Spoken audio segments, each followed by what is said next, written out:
فاضل بریلوی رحمۃ اللہ علیہ فرماتے ہیں کہ قیامت میں منظر اس طرح کا ہوگا کہ نبی پاک ہمارے آگے آگے چلیں گے اور ہمیں اللہ کی رحمت کی خوشخبری سناتے جائیں گے، اور جب حضور یہ خوشخبریاں سنائیں گے تو حضور کے لبہائے مبارکہ سے پھول گریں گے اور ہم ان کو اٹھاتے جائیں گے۔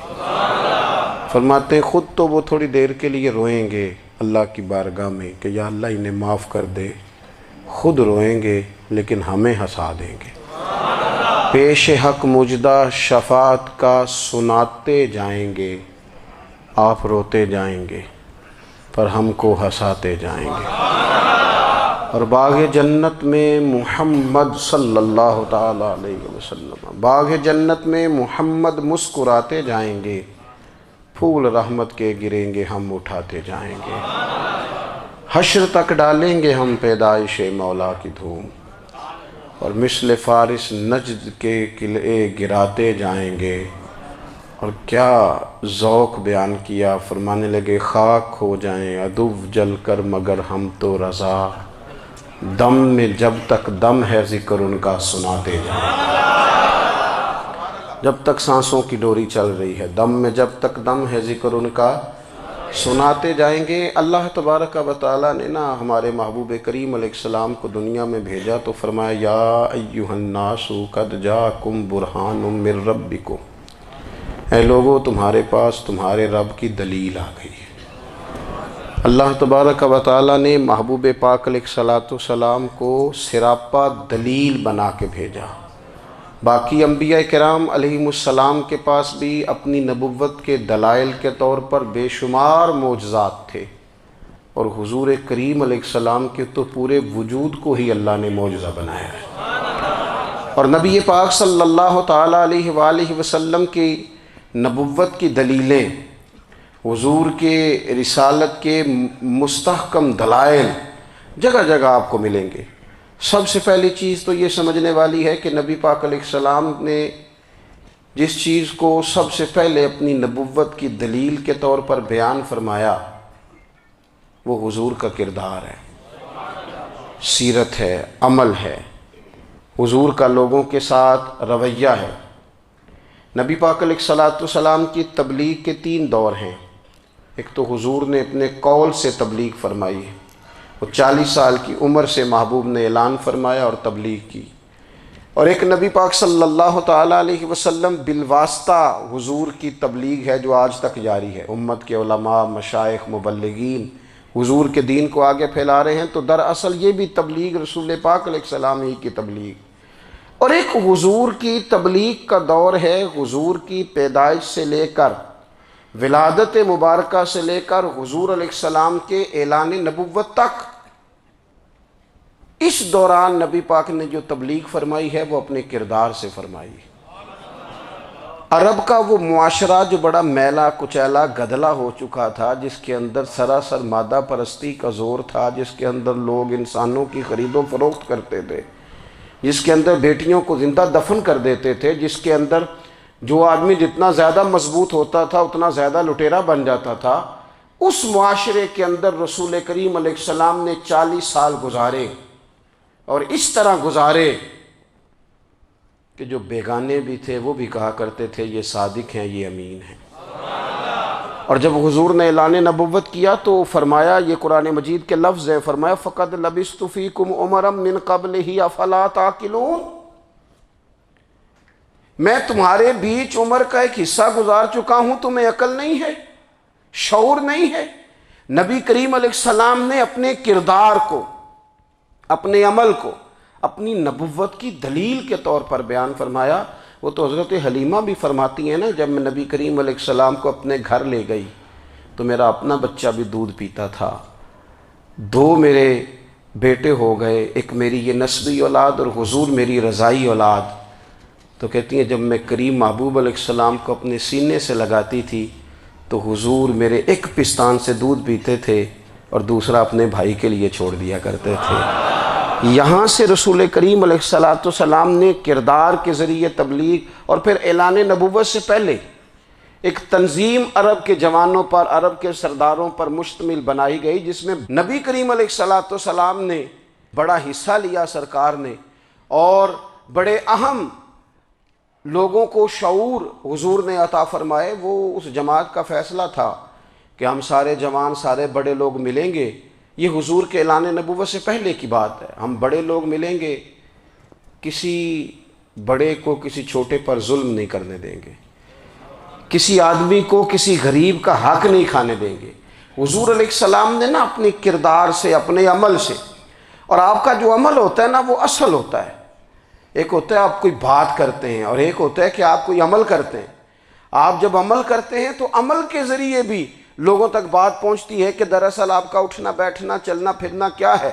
میرے رسول کریم علیہ الصلاۃ والسلام کا اٹھنا بھی ایک نبی کا، بیٹھنا بھی ایک نبی کا، بات کرنا بھی ایک نبی کا، معاملات زندگی کرنا بھی ایک نبی کا، لین دین کرنا بھی ایک نبی کا۔ ایک شخص کہتے ہیں میں نے اعلان نبوت سے پہلے حضور علیہ السلام سے کوئی چیز خریدی تھی اور میں نے عرض کیا تھا آپ یہاں تشریف رکھیں، میں پیسے لے کے آتا ہوں۔ میں 3 دن کے بعد آیا۔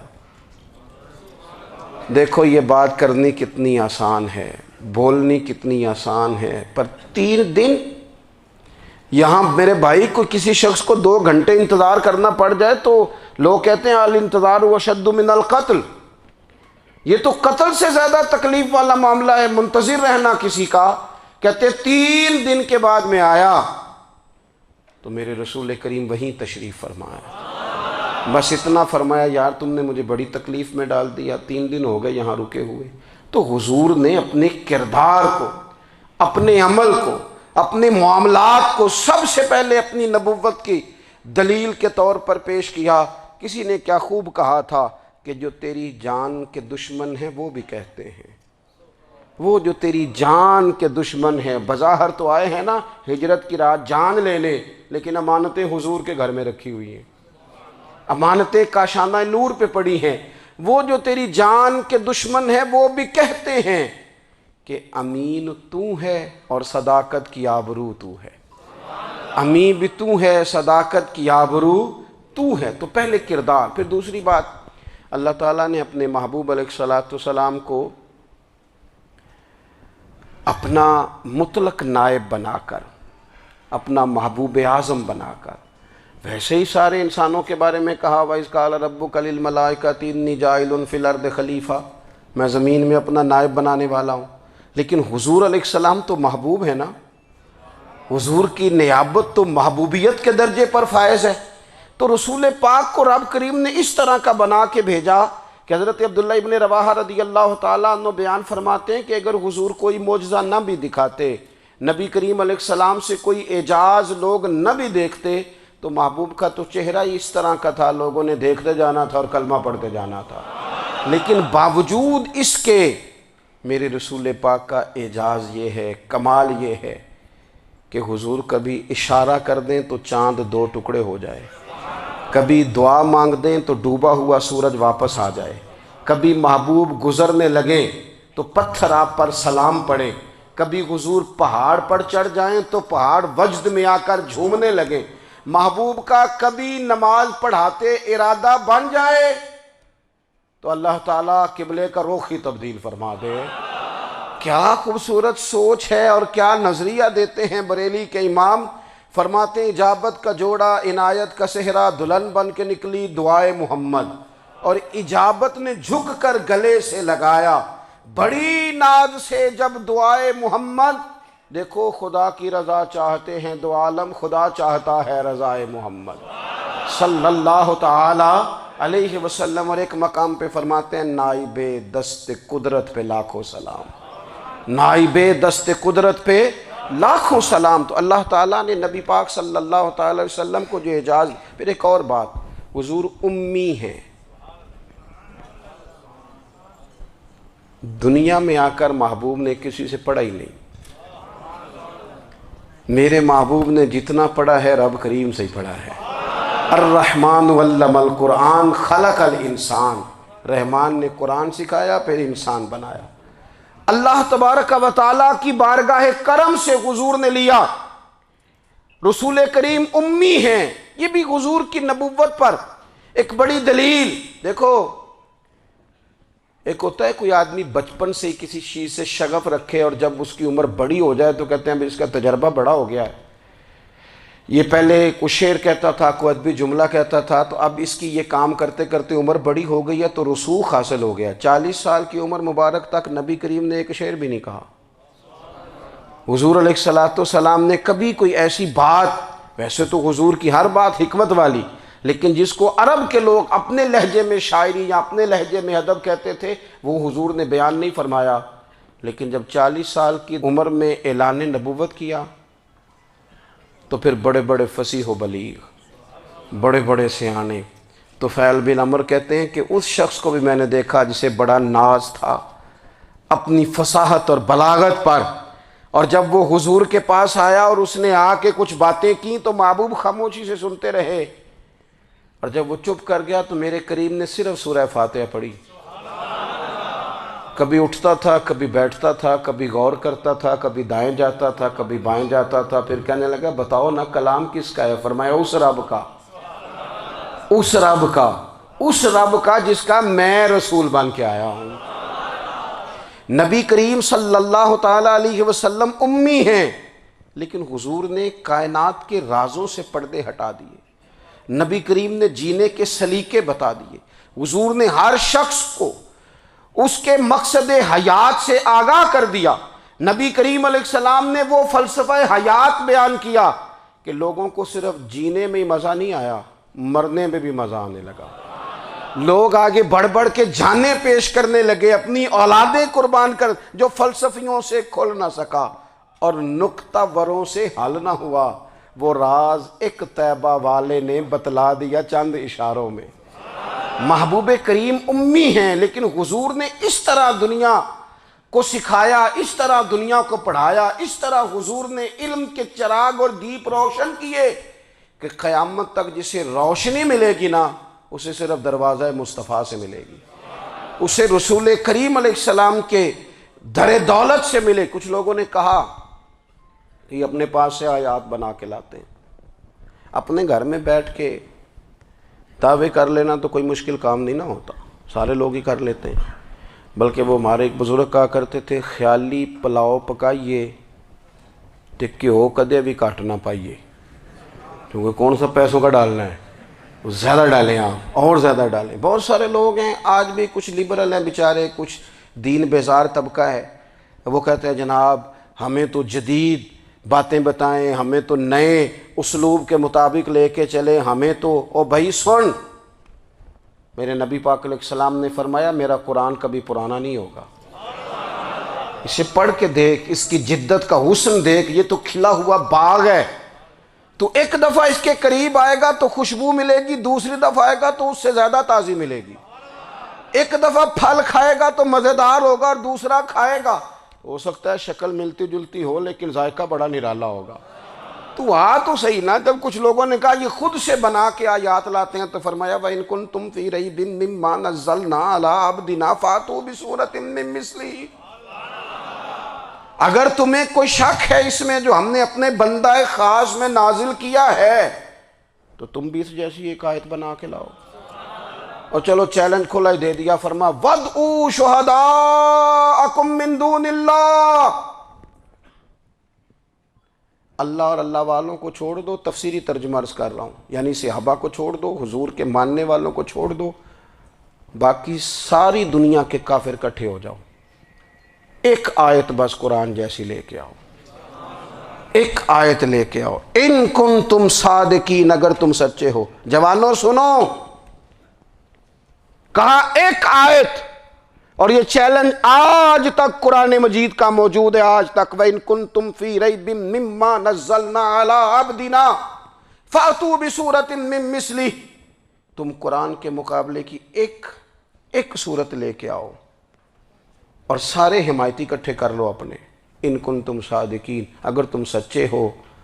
جواب تو ادھر سے آنا تھا نا، لیکن کائنات کے رب نے جواب بھی خود دیا، فرمایا فَإِن لَّمْ تَفْعَلُوا وَلَن تَفْعَلُوا، اگر تم نہ لا سکے، اور فرمایا تم لا سکتے بھی نہیں، اگر تم نہ لا سکے اور تم لا سکتے بھی، نہ خنجر اٹھے گا نہ تلوار تم سے، یہ بازو میرے آزمائے ہوئے ہیں، وَلَن تَفْعَلُوا، تم لا بھی نہیں سکتے، فَاتَّقُوا النَّارَ الَّتِي وَقُودُهَا النَّاسُ وَالْحِجَارَةُ، پھر اس آگ سے ڈر جاؤ جس کا ایندھن آدمی اور پتھر ہے۔ اعدت للکافرین، بنائی کافروں کے لیے، بنائی مومنوں کے لیے تو رب نے جنت بنائی ہے۔ اعدت للکافرین، یہ دوزخ اللہ نے کن کے لیے بنائی ہے؟ اعدت للکافرین کہتا ہے کافر کے لیے بنایا۔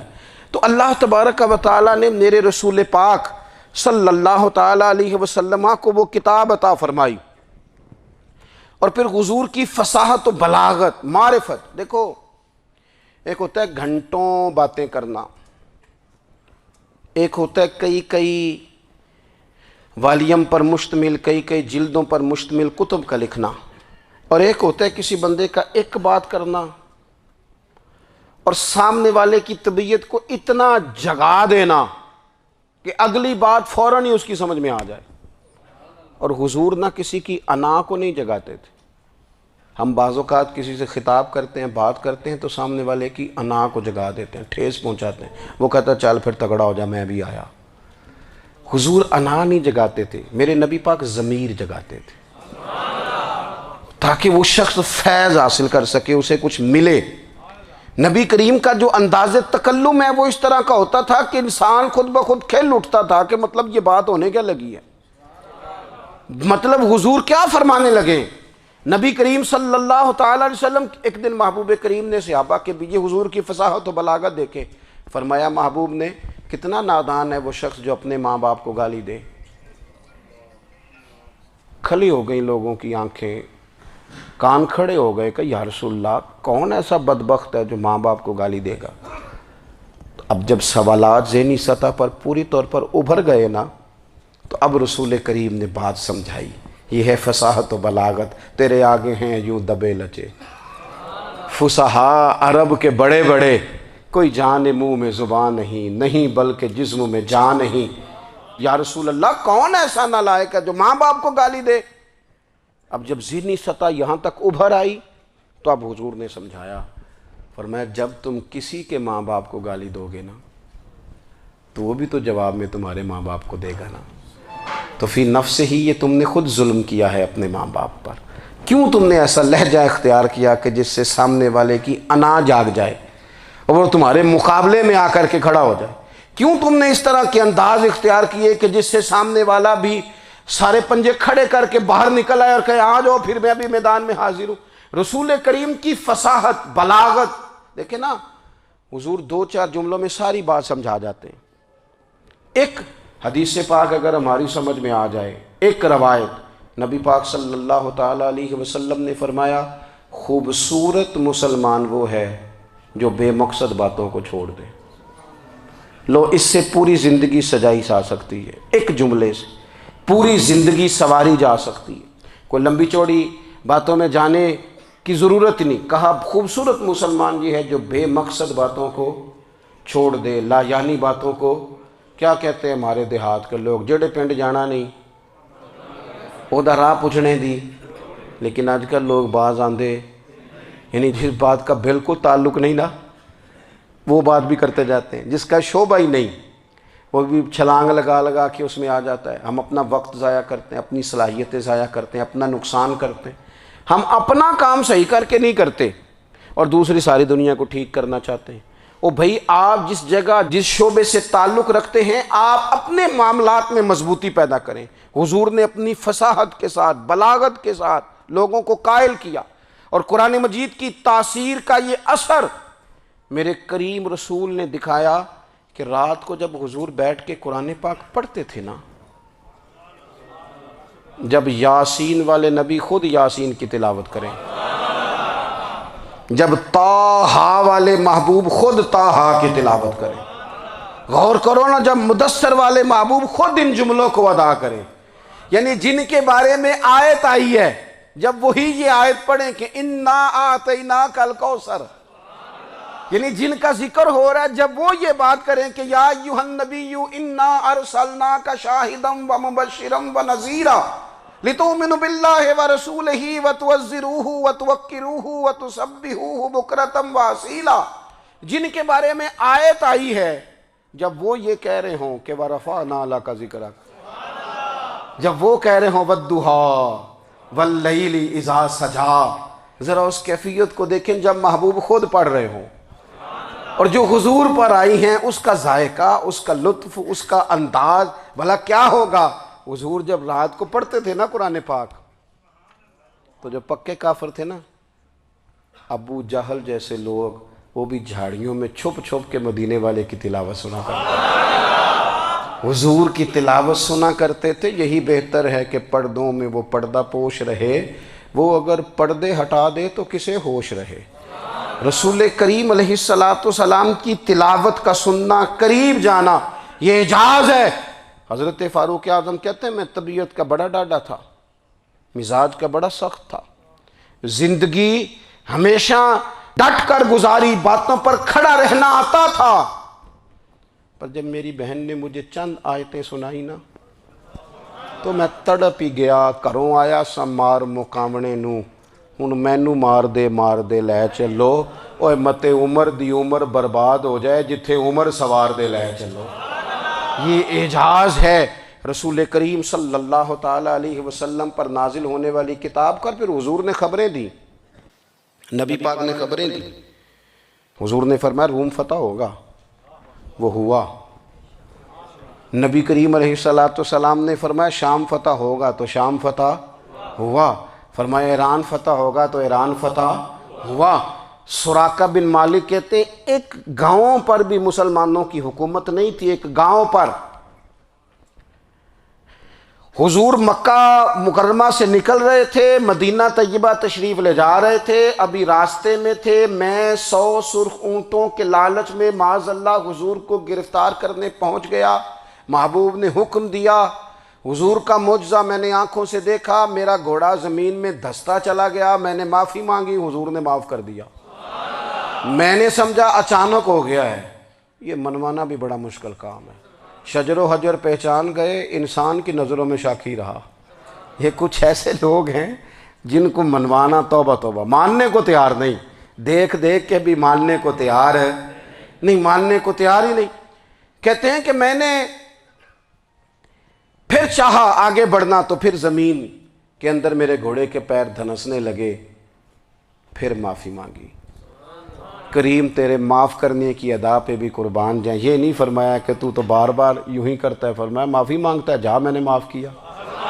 کہتے ہیں 3 دفعہ میں آگے بڑھا، 3 دفعہ حضور نے معاف کیا تو مسکرا کے فرمانے لگے تو یہاں مجھے گرفتار کرنے آیا ہے، وہ کیسر روم کا علاقہ فتح ہوگا۔ وہ کنگن جو پہنتا ہے نا ہاتھوں میں، بادشاہ کے کنگن معروف ہیں، وہ تیرے ہاتھوں میں آئیں گے۔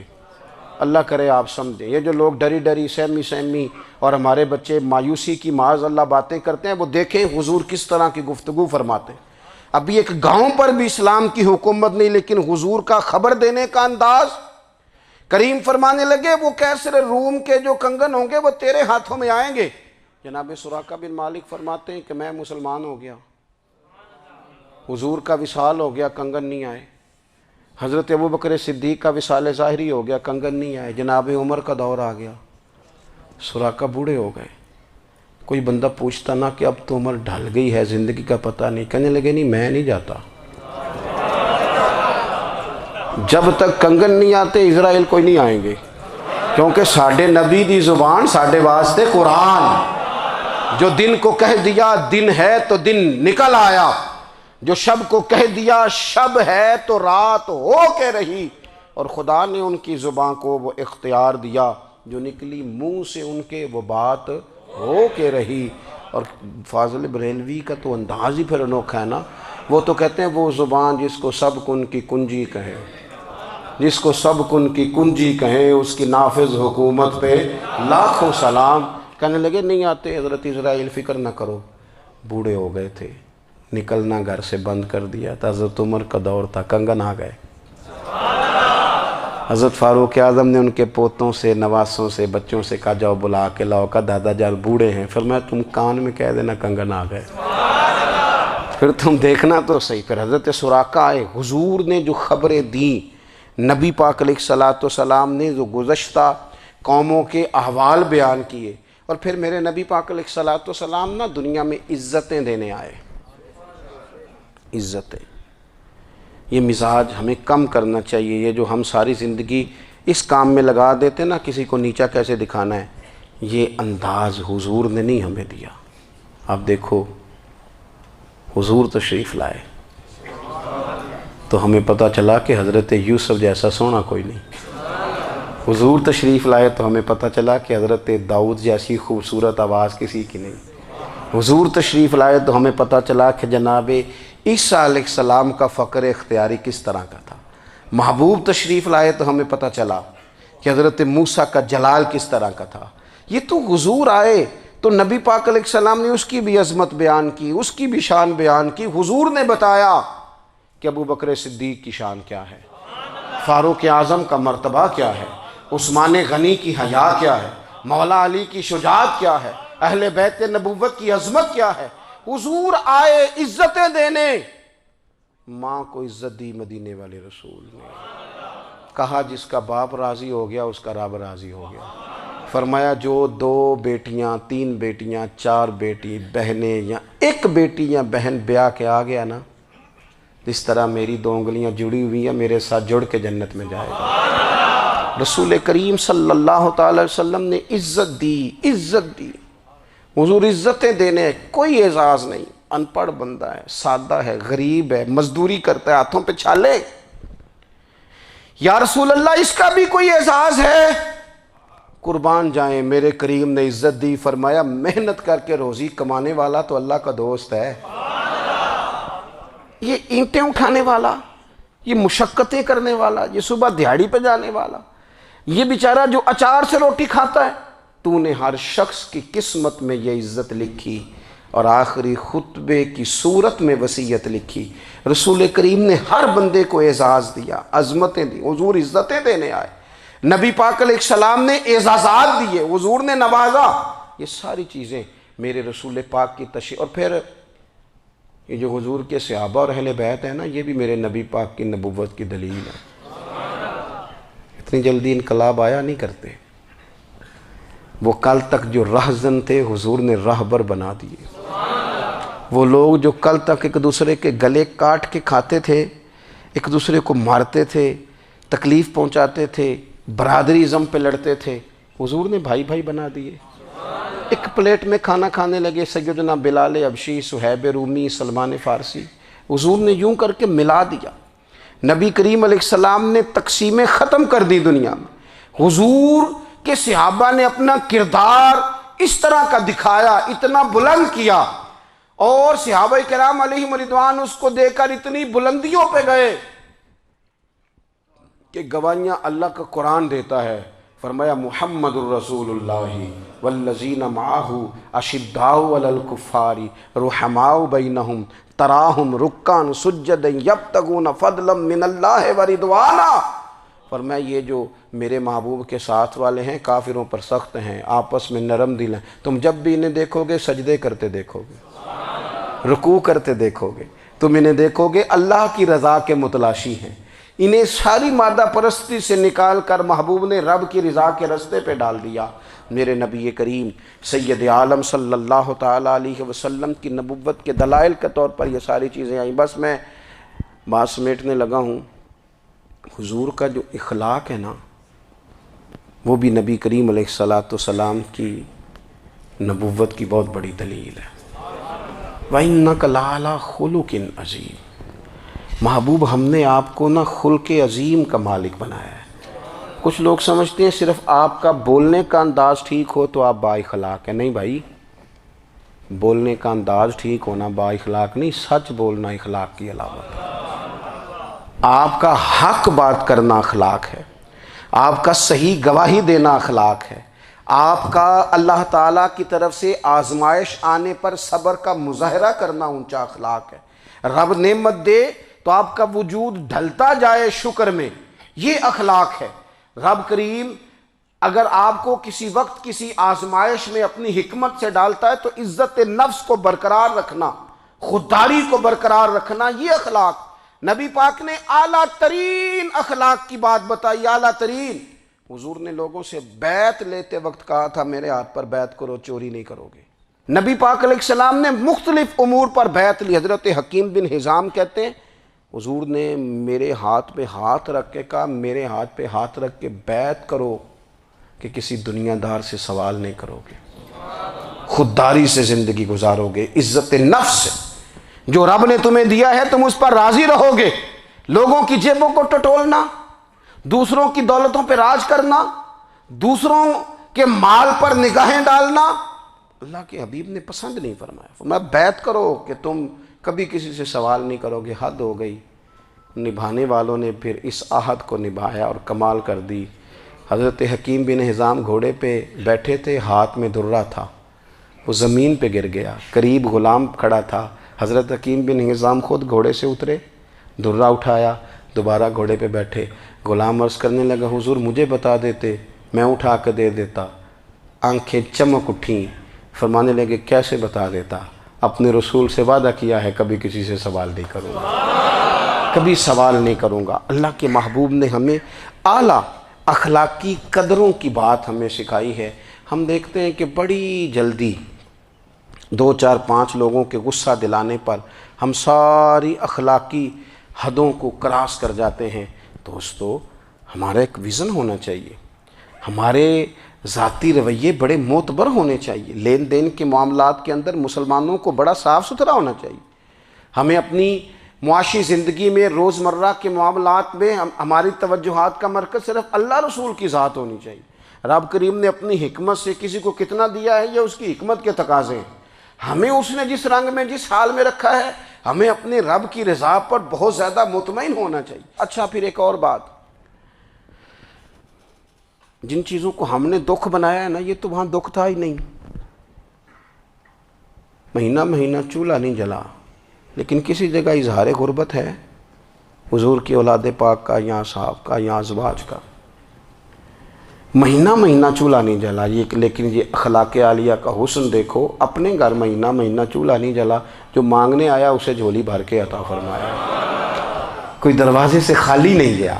عزیز بھائی اگر زندگی میں اخلاقی قدریں ہم اپنا لیں اور ہم تھوڑا تھوڑا کر کے اپنے آپ کو تبدیل کریں، ساری زندگی توجہ رہی کہ فلاں کیا کر رہا ہے فلاں کیا کر رہا ہے، تھوڑا سا گردن کو جھکا کے اپنے اوپر توجہ ڈالیں، اپنے آپ کو وقت دیں، حضور کے اخلاق عالیہ کی روشنی میں، تعلیمات حسنہ کی روشنی میں ہم اپنے کردار و عمل پر تھوڑی توجہ دیں۔ اس وقت بہت بڑی تعداد میں امت مسلمہ ہے، اور ایسا نہیں ہے کہ دولت نہیں ہے، دولت سے بھی سرشار ہیں۔ ہمارے ہاں بڑے بڑے انجینئر ہیں، بڑے بڑے ڈاکٹر ہیں، لیکچرار ہیں، ہمارے پاس بڑے بڑے ہاسپٹل ہیں، بڑا کچھ ہے، لیکن کردار و عمل کے بادشاہ، اپنی زندگی تقوی کی روشنی میں گزارنے والے ان لوگوں کی تعداد کم ہے۔ اگر کوئی آج بھی سارے کام نیک کرے لیکن جائیداد میں سے بیٹی کا حق رکھ جائے تو پھر اس نے کیا میلاد منایا ہے؟ اگر آج بھی جو 2 4 لوگ بیچارے اس کے زیر دست ہیں، ملازمین ہیں، ان کے ساتھ اس کا رویہ انتہائی سخت ہو تو اس نے کیا میلاد منایا؟ اگر آج بھی وہ برادری ازم کی بنیاد پر دوستیاں کرے اور چھوٹے بڑے کی وہ تقسیم رکھے، جسے حضور نے فرمایا کہ قبیلے تو تعارف کے لیے، ورنہ کسی عربی کو اجمی پر، گورے کو کالے پر کوئی فضیلت نہیں۔ اگر کوئی آج بھی اس برادری ازم کا قائل ہے پھر اس نے کیا میلاد منایا؟ اگر کوئی شخص آج بھی اپنے آپ کو مادہ پرستی میں پوری طرح دھکیل چکا ہے اور رضا الہی کا مسافر نہیں بنا تو اس نے کیا میلاد منایا؟ اپنی طبیعتوں میں روحانی تبدیلی اور وہ خاص افکار جو حضور اپنے غلاموں میں پیدا فرماتے ہیں، ان افکار کو پیدا کرنا، سوچوں کو بدلنا، سوچوں کو، نظریات کو بدلنا، اپنے روزمرہ کے معاملات کا جائزہ لینا کہ ہم کس طرح آگے بڑھ سکتے ہیں اور کس طرح ہم ایک بہترین امتی اور ایک بہترین مسلمان بن سکتے ہیں، اس پر توجہ دینا، یہ میلاد ہمیں سبق دیتا ہے۔ اللہ تعالیٰ مجھے اور آپ کو عمل کی توفیق عطا فرمائے۔ آخر دعوایا ان الحمدللہ۔